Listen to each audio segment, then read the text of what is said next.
shit. Come on, man.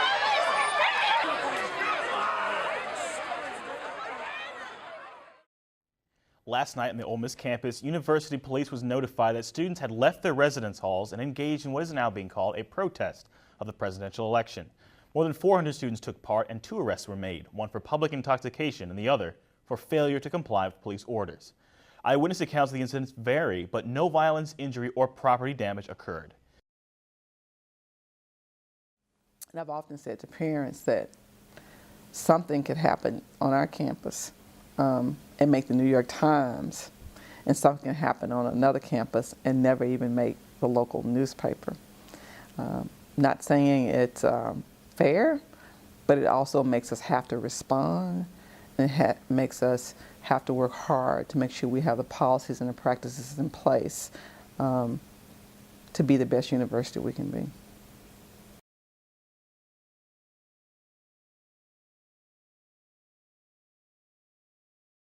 My dad and I had gone to visit his mother and father in Louisville.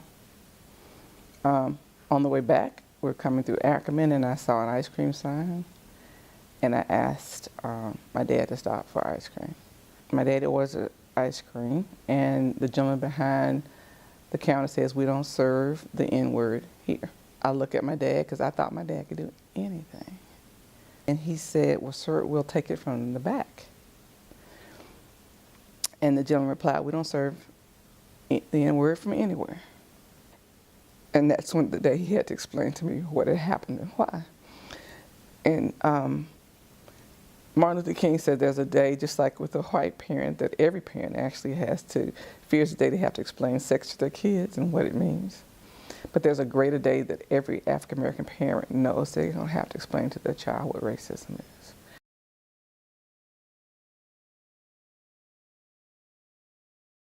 When we moved to the South, it was one of those realizations where I could not make friends for anything in the world, and I was being picked on, and I just literally could not understand why. And because we had never actually lived in the South up until that point, it literally had to be that conversation where my parents had to sit down and say, "We know that you don't understand, but you are African American, and some people don't like that."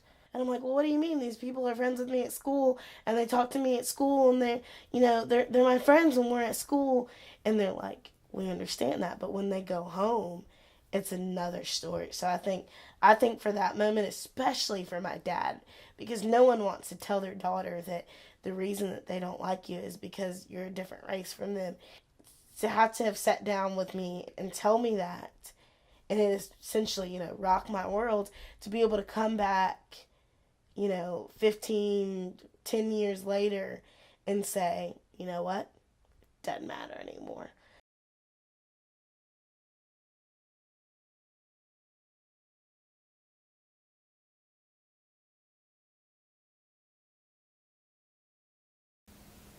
I can think of no one who has done more to improve relationships between blacks and whites on our campus than have you. I mean, and what kind of powerful statement when you think about your life and what you want to leave and your legacy. Although you've received many honors from your peers, I agree that one of your major accomplishments at the university has been the fact that you have done so much to assist us in breaking down barriers of prejudice. And sometimes when I think that it's tough or it's been hard, and you read a statement like that from people who you admire and respect, those are the kind of things that make you feel that your journey has not been in vain.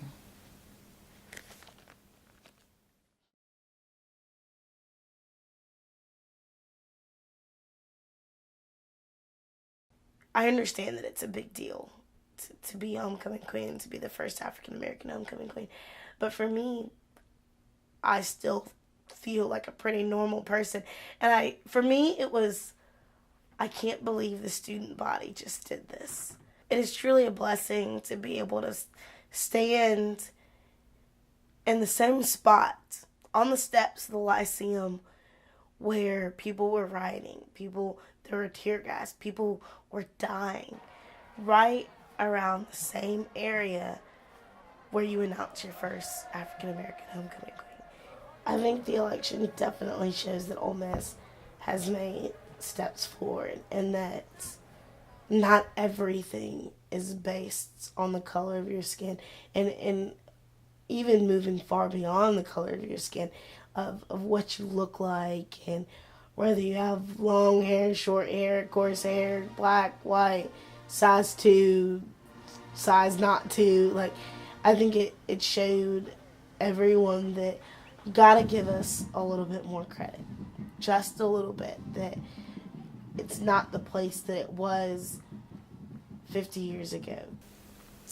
I had the opportunity to meet Courtney and congratulate her homecoming morning when she was in her full, beautiful white dress and with her hair so pretty. And she spoke to the Alumni Association the morning of homecoming, and afterwards got a chance to give her a hug, to say congratulations, and to let her know that I was very proud of her. I hope she remembers that always.